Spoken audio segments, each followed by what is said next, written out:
It is the big one this week as Arsenal face Real Madrid in the Champions League quarterfinals. People are divided on this one, but today we are going through 3 things Arsenal must do in order to beat Real Madrid. We'll get straight into it. Reece, resident Arsenal fan, kick us off. What do Arsenal need to do, point 1, to try and beat this Real Madrid side? Like all good successful teams, you have to start with the defence. I believe it's only Inter Milan that have conceded less goals than Arsenal in this competition. And of course, Arsenal have the best defence in the Premier League. So they might as well play to their strengths here and make sure that their defence is rock solid. Now, of course, things have changed. Gabriel going off last week in the win to Fulham, who, Gabriel being my player of the season, is a huge loss. But they still have players that can fill in what is likely going to be a back four. Ben White, if he does play, he will either cover that slot, he'll play at right back, and then of course Jurrien Timber can also fill in at centre back and swap with Ben White if he needs to. So the defence is going to be crucial. My big focus on the defence is making sure that Lewis Skelly is not in the team. He should not be playing tomorrow. It's really that simple. Look, people can say he's been hard done by. People can say he's unlucky, but when you pick up 2 red cards this calendar year alone, should have had a 3rd red card and gave away the penalty against Everton at the weekend, he should not be playing. I'm sorry, but it's true. Who would you rather have there, though? Who would replace him in your starting lineup? Timber can play there. I think, to me, from what I saw against Everton at the weekend, I would put Kieran Tierney there. I think he's not played that much, though. I think that would be a big risk. But he will not be a risk in comparison to Lewis Skelly. Tierney's not going to give away a silly foul. Tierney's not going to get himself a red card. Yeah. We can't afford to be getting players sent off. And it's quite simple. Lewis Skelly should not be playing. That's not being disrespectful to Lewis Skelly. He's had a great breakout season, but he cannot be playing in a mammoth game like that. I'm sorry, he can't. Okay. And then in your team, then, let's say just quickly on the defence, you're saying defence is key. Would you have Ben White as the centre-back? Because obviously, for me, Kiwior is not the guy. I don't think Kiwior is going to get you to the next leg of the Champions League. Who would you have in that team? No, I do like Kiwior, but yeah, I think I do like Ben White's attacking outlets, so I would keep him at right back. I would put Timber at centre-back because I think he's a bit more bigger and a bit more physical. So I think he'll be okay for that role. But there's nothing wrong with rotating him and Ben White as the game goes on, especially if you can see where the strengths and weaknesses lie on the pitch. So that's what I would do. I think that's a bit rogue, I'll be honest. I think that's a big risk playing Timber as centre-back in Champions League. I think I get your point on Skelly, Lewis Skelly, sorry. He is a bit of a liability. As good as he is going forward, as skillful, as quick as he is, I get your point. I would probably still start him personally. But I guess on the subject of kind of wing-backs and defence, I'll kick off one of my points that Arsenal needs to do to beat Real Madrid. And put simply, is target the wing-backs. You look at Real Madrid's team, and this is a Real Madrid side who lost in a huge game at the weekend, at home, 2-1 to Valencia. And their wing-backs were Garcia and Vasquez. Neither of them are very good. Let's be blunt. Neither of them are world-class left-back, right-back, wing-backs. That is a huge, huge weakness in this Real Madrid side who, as we know, we've said the term European pedigree, I've said it a million times, they are the giants of the Champions League. And they have a weakness. So you have to target that weakness, put simply. Saka's back, regardless of fitness, if he's at 40%, 50%, has to start in this game. Get at the wing-backs early. Again, looking at the predicted lineups, it looks like probably Vasquez will be right back and maybe Camavinga will go back to left back. But again, big fan of Camavinga, but we know he's liable to make a foul. We know he's liable to get a bit carried away. So if Saka can have a good game, and whether it's Trossard, it's Martinelli, whoever it is, get at Vasquez. Yes, I know he's been good, but as I said already, he's not world class. And if you can get at them early, you're at home in the first leg, cause them some issues, get them on the back foot early. I think that could really unlock and maybe rattle this Real Madrid side. Jamie, coming to you, what did you have? I was just going on your point, Jordan, with the sort of wing backs. you are right. It's the sort of weakness of Real Madrid. But this is what makes Real Madrid so good in the Champions League is when they have these players in these positions. Seen it against City for the past sort of several years. They'll have this key player out defensively or even in attack, and then players just step up, and you think, right, we're gonna target them players, and they're the ones who actually have the 9 out of 10, 10 out of 10 performances. So it's something that is the sort of common one of going, that's the player we should target. But watch out because Real Madrid in the Champions League, they're a different animal, and they're the times they step up really. With the sort of left back, right back might be an odd position for him. Like I say, with Camavinga, he's played in the full back position several times, and he's had several brilliant performances. So it's not unusual for Real Madrid to be in this position. But yes, it's sort of on paper that is definitely the place that you look and you go, they're the weakest in that sort of side. For my sort of first point, though, I went a bit more sort of simple in this first leg is a must-win for Arsenal. I know it's like very easy to say, but the first leg at home is the trickier out of the two, obviously. And if you don't go and win at home, it can be sort of a long struggle because turn up to the Bernabéu, we've seen it, Jordan. Like you saw the sort of the season Benzema out of nowhere got them through while where they underperformed. They were rubbish, but they got themselves through. I've seen it where we were 2-1 up, had like a 98% chance of going through, ending up conceded 2 in 2 minutes, and then lost in extra time. It can be it's a different ball game out there. So that's where you need some sort of cushion. Just even if it's a 1-goal win, it's something to take there to hang on to. So I think it's a big game, the first leg for Arsenal, where they just have to win. Otherwise, I think it's very unlikely they go through without three. I know it's not 3 points, but 3 points effectively taken away. Yeah, I think that's a really good point. Even with a draw, you I guess you'd be okay with it as an Arsenal fan, but you'd feel a little bit uncomfortable even with a draw. Arsenal can't be passive in this game because it's only going to get harder in the away leg. Like at home, there are certain sort of people expect more of you, but it needs to actually play that way. No away goal rule, so it does not matter about how many goals you concede at home or how many you score away. So that's why I think winning at home is so key. And like I said, it's sort of if they don't win at home, I severely struggle to see them going through, just because of what Real Madrid are like in this competition, especially at home. Yeah, agreed. Reece, we'll come back to you. What's your second point on how Arsenal can get a victory here and go through? Yeah, I would say that, going from defence to attack, I suppose the combination of Saka and Odegaard is the most critical in that regard. Like Arsenal don't have a striker. I think that's not a shock. Looks like Moreno's going to be starting up front. And Saka and Odegaard's chemistry, I think, has been critical for Arsenal in the last few years. And I expect it to have to be even more critical in the game against Madrid. They've got a brilliant understanding between each other. Let's be honest. Even though both have missed chunks of the season through injury, in the games they've played where they've both played together, they haven't lost. That is very important. And they've scored about 30 odd goals or something in that time. So when you've got both of those players on that pitch, they can really create magic. Odegaard with his passing, Saka with his running and dribbling ability is deadly.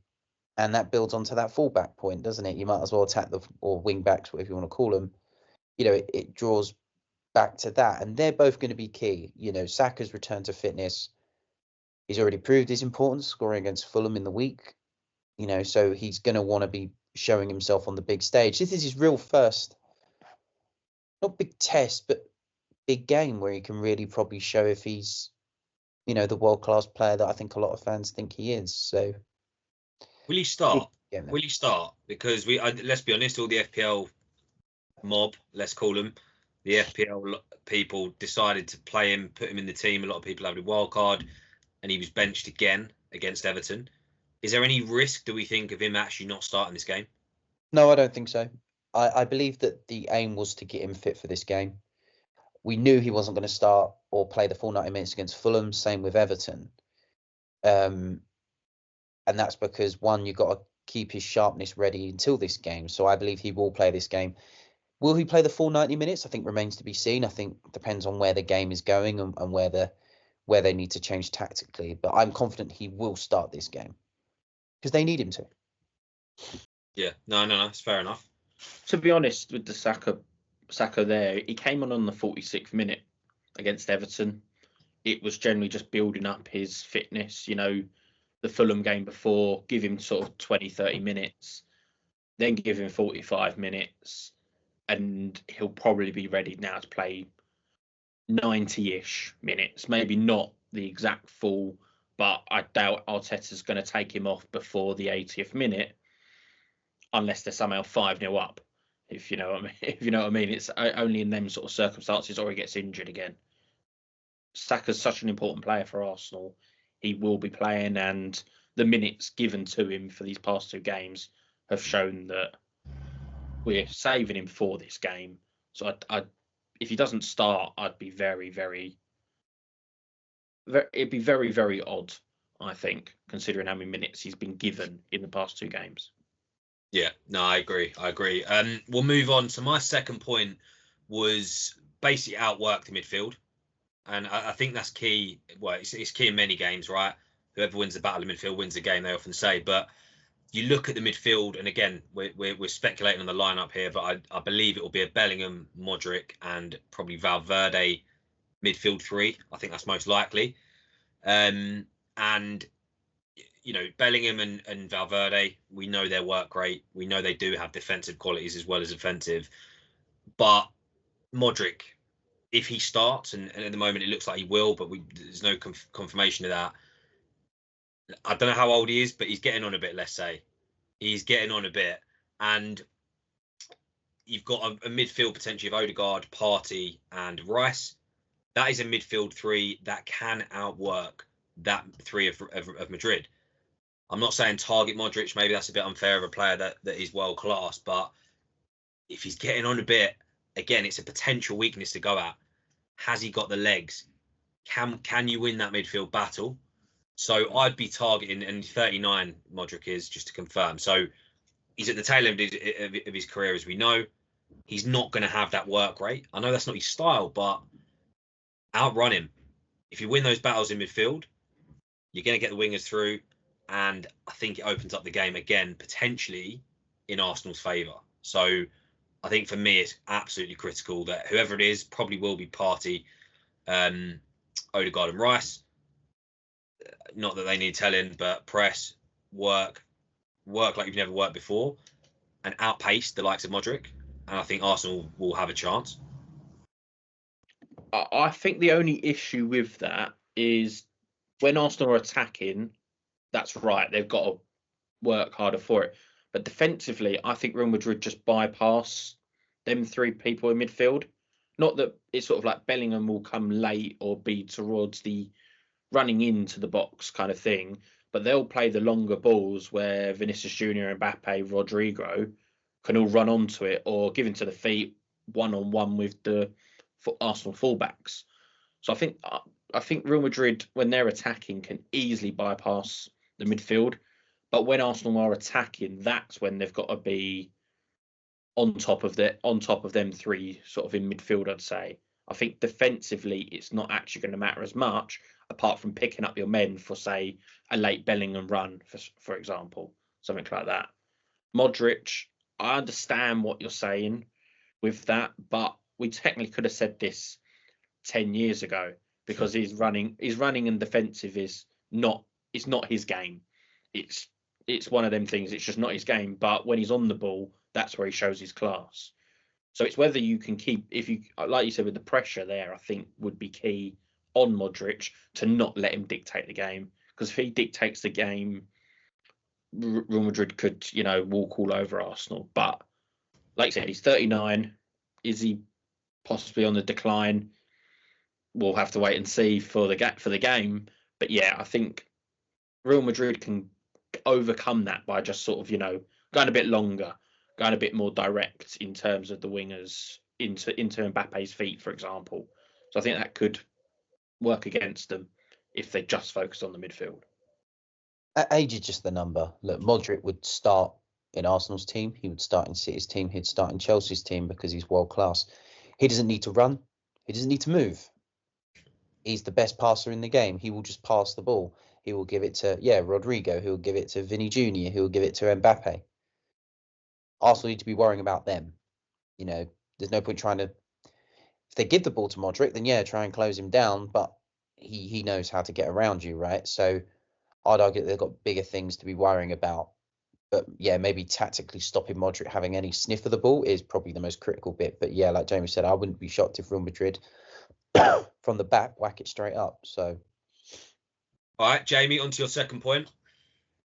So I think this is kind of what you both have said about Arsenal is they've got to play to their strengths, and what's been one of their biggest strengths throughout the season has been set pieces. I know Gabriel's out, and he was probably the main threat of them set pieces, but Timber's very good at winning the ball in the air. Ben White, you've seen him do that as well. Saliba was actually scoring more than Gabriel. I think it was in the first sort of season where they were getting set pieces, so a lot of set piece goals. So I think they've got to play to their strengths because unfortunately they don't have a striker. Like Reece said, Moreno will probably be the quote unquote striker, but he's not a striker at the end of the day. So I think they've got to play to their strengths when they can attack. Get your corners. Like if you have to play for corners, play for corners. If you're good enough to get them, you might as well do it. Rice has got a terrific delivery of corners, and Arsenal have time and time again this season put chances away from it. And I think that will cause Real Madrid problems if they do aim for that. And why wouldn't you play to one of your strengths when you're probably, like I said, I think you got to win this game. So go for it. Get Saka to get, the soft free kicks in and around the box where you got to whip it in. Get the corners, even if you have to sort of go, I could play it back and we could reset, or I could whack it off the defender and get a corner. Get that corner, put the pressure on, because Arsenal fans will respond to that as well. I've seen them at the Emirates when they get a corner. It's like a big moment. It's like it's like for other teams having a very good free kick chance. They're sort of seeing the corner and going, we've got a high chance of scoring from here. And I think that will put so much pressure on Real Madrid as long as they sort of, have the proper game plan and don't just effortlessly whip it in because Courtois can catch them all day. Yeah, get those arm waves going as well. Get the crowd. We know Arsenal love a good arm wave. Reece, what's your third and final point? How can Arsenal beat Real Madrid? Yeah, it's pretty much been a combination of 2 points you've both made. Look, the wing backs are probably not the strongest or regular wing backs, so to speak, natural wing backs. But again, they'd still probably get in any team in the Premier League, right? Because they're that good. So I think it ties into, trying to exploit those two positions and Arsenal winning as many set pieces as they can. Like you said, George, if Camavinga starts and he wins fouls, who perfect to foul, than the likes of Saka, or if he does play Martinelli. So you've got two players there that are easy to win fouls, and that's where you got to play to your set pieces. So they're going to have to do that. Bully them off the ball. The Premier League's supposed to be more physical, so show that you're more physical, right? Arsenal have to attack them. If Saka's playing, he can attack. So again, attack those two positions. Win some cards, for them. Win some fouls. You've got more of a chance then, haven't you? But you got to do it straight away, so don't get comfortable in the game. Simple as that. Like you said, it's all good having the weaknesses, but you might as well use this game to really show your strengths. So. Yeah. All right, let's move on. My kind of third and final point, I've kind of changed it mid-video because my original point was more hope, and it was just hope the strikers have an off day. But I want to change it to, and again, we touched it briefly with Lewis Skelly, but keep your head. Like we've seen Arsenal over the last several years, it's not an agenda, it's not a conspiracy. You lose your heads, you wind up the ref, you do a stupid foul, and you get booked for it. And in Lewis Skelly's case, he's had red cards for it. But how many times, looking back over the last 2-3 seasons, and it's been more relevant for the Prem, have Arsenal had issues with discipline? It's not a made-up agenda. It's simple facts. You look at Arsenal's record with cards, and it's not good enough. And you can't lose to Real Madrid in the quarterfinals of the Champions League and go, oh, the ref favoured Madrid. Like, you got to cut the BS, cut the excuses, and keep your heads in this game, because it's going to be very, very easy for these Arsenal players who are young in many cases. They're not used to this big Champions League stage, and it will become overwhelming.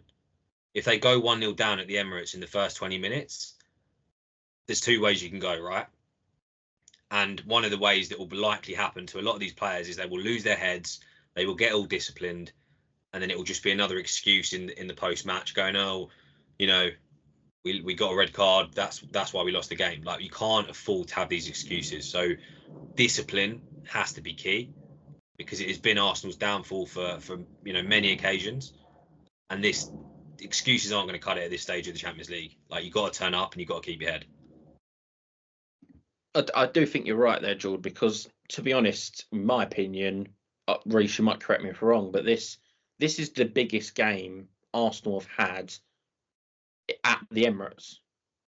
I think this is, and to be honest, before that, I don't know. Reece, you might know something sort of knowledge wise on Arsenal, but I think this is the biggest game for them they've ever had at the Emirates. Obviously, hybrid, different matter, but it's key. It's sort of, can the emotions of it get to you?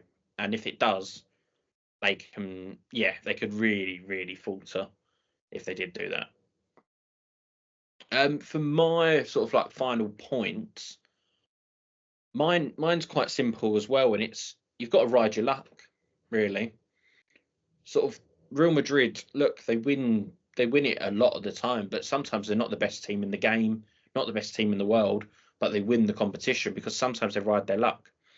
I've seen it against City several times where we've beaten them sort of like, well, we've battered them on the pitch, and the scorelines, maybe we beat them by 1 goal in the first leg, even though it should have been 2 or 3. I remember 2 or 3 years ago, we played them, I think we won 4-3, and I came out of that game going, I feel disappointed because we should have won by more.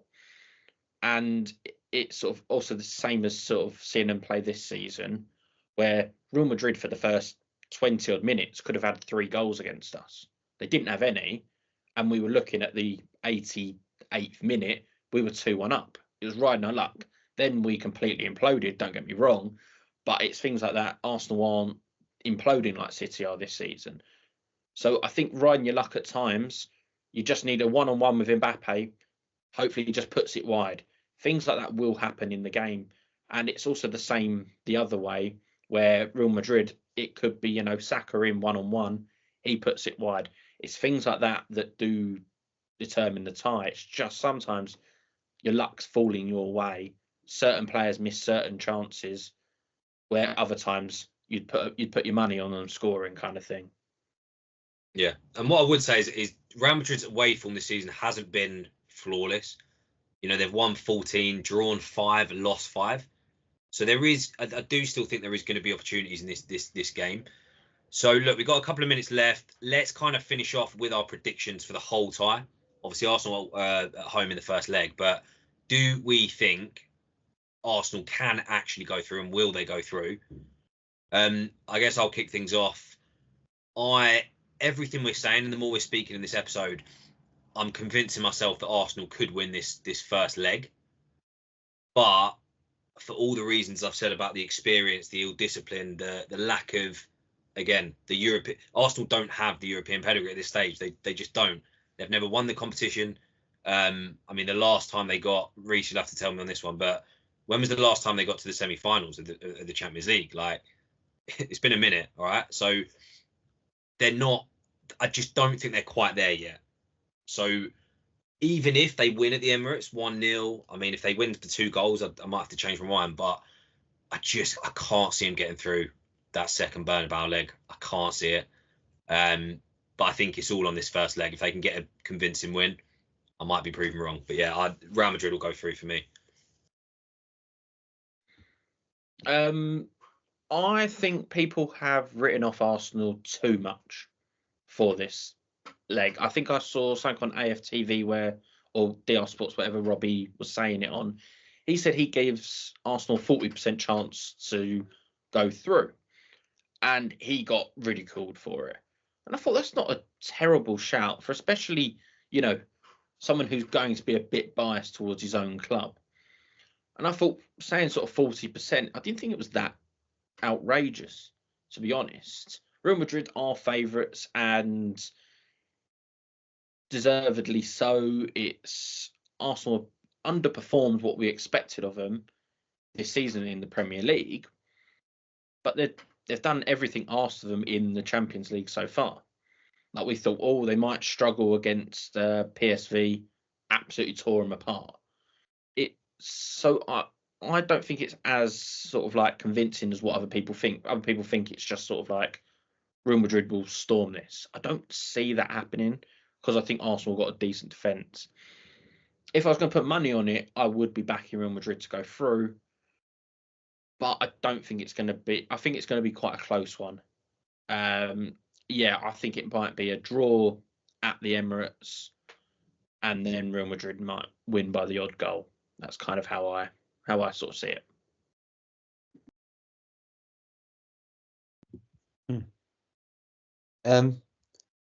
Wonder what Reece is going to go with.